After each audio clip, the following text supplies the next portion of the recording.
Hello listener and welcome to the SLCN audio recording of Goldilocks and the Three Bears. There was once a little girl whose hair was so bright and yellow that it glittered in the sun like gold. For this reason, she was called Goldilocks. One day, Goldilocks went out into the meadows to gather flowers. She went on, and after a while she came to a forest where she had never been before. She went into the forest, and it was very cool and shady. She came to a little house, standing all alone in the forest, and as she was tired and thirsty, she knocked at the door. She hoped the good people inside would give her a drink and let her rest a little while. Now, though Goldilocks did not know it, this house belonged to 3 bears. There was a great big father bear, and a middling-sized mother bear, and a dear little baby bear, no bigger than Goldilocks herself. But the 3 bears had gone out to take a walk in the forest while their supper was cooling. So when Goldilocks knocked at the door, no one answered her. She waited for a little while, and then she knocked again. And still nobody answered her, so she pushed the door open and stepped inside.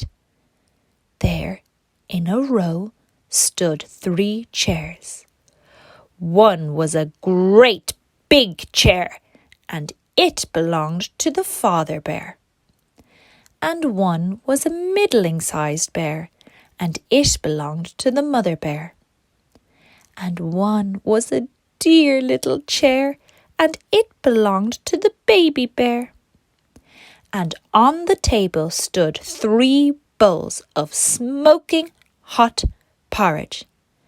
And so, thought Goldilocks, the people must be coming back soon to eat it.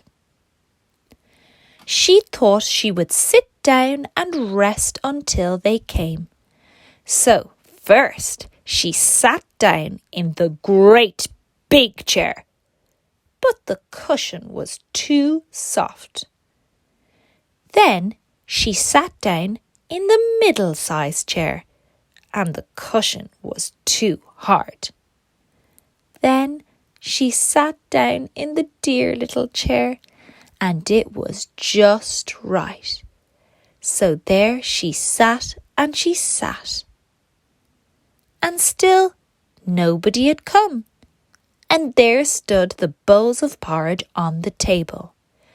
They can't be very hungry people, thought Goldilocks to herself, or they would come home to eat their suppers.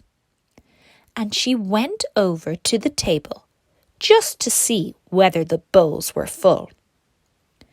The first bowl was a great big bowl with a great big wooden spoon in it, and that was the father bear's bowl.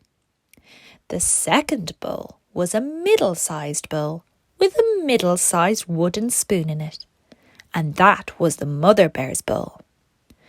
And the third bowl was a dear little bowl with a dear little silver spoon in it, and that was the baby bear's bowl. The porridge in the bowls smelt so very good that Goldilocks thought she would just taste it. She took up the great big spoon and tasted the porridge in the great big bowl, but it was too hot. Then she took up the middle-sized spoon and tasted the porridge in the middle-sized bowl, and it was too cold. Then she took up the little silver spoon and tasted the porridge in the dear little bowl, and it was just right, and it tasted so good that she tasted and tasted and tasted and tasted until she tasted it all up.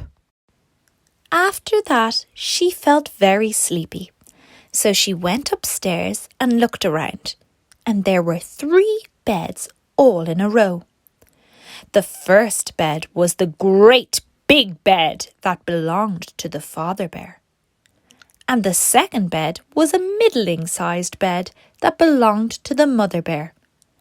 And the third bed was a dear little bed that belonged to the dear little baby bear. Goldilocks tried the great big bed, but the pillow was too high and she wasn't comfortable. Then she laid down on the middle-sized bed, and the pillow was too low, and that wasn't comfortable either. Then she laid down on the little baby bear's bed, and it was just right. She was very comfortable, and so she laid there until she went fast asleep. Now, while Goldilocks was still asleep in the little bed, the 3 bears came home, and as soon as they stepped inside the door, they knew that somebody had been there. "Someone's been sitting in my chair," growled the father bear in his great big voice. "And someone's been sitting in my chair," said the mother bear. "And someone's been sitting in my chair," squeaked the baby bear, "and they've broken it." And he felt very sad about it. Then the 3 bears went over to the table to get their porridge. "What's this?" growled the father bear in his great big voice. "Someone's been tasting my porridge." "And someone's been tasting my porridge," said the mother bear. "And someone's been tasting my porridge," squealed the baby bear, "and they've eaten it all up." "If somebody has been here, they must be here still," said the mother bear. So the 3 bears went upstairs to look. First, the father bear looked at his bed and growled, "Somebody's been lying on my bed." Then the mother bear looked at her bed and said, "Somebody's been lying on my bed." Then the baby bear looked at his bed, and there lay little Goldilocks with her cheeks as pink as roses and her golden hair all spread over the pillow. "Someone's been lying in my bed," squeaked the baby bear, "and she's still here." Now, when Goldilocks in her dreams heard the great big father bear's voice, she dreamed it was thunder. And when she heard the mother bear's middle-sized voice, she dreamed it was the wind blowing through the trees. But when she heard the baby bear's voice, it was so sharp that it woke her right up. She sat up in bed, and there were the 3 bears standing around and looking at her. "Oh, my goodness me!" cried Goldilocks. She tumbled out of bed and ran to the window. It was open, and out she jumped before the bears could stop her. Then she ran home as fast as she could, and she never went near the forest again. But the little baby bear cried and cried, because he wanted the little girl to play with him.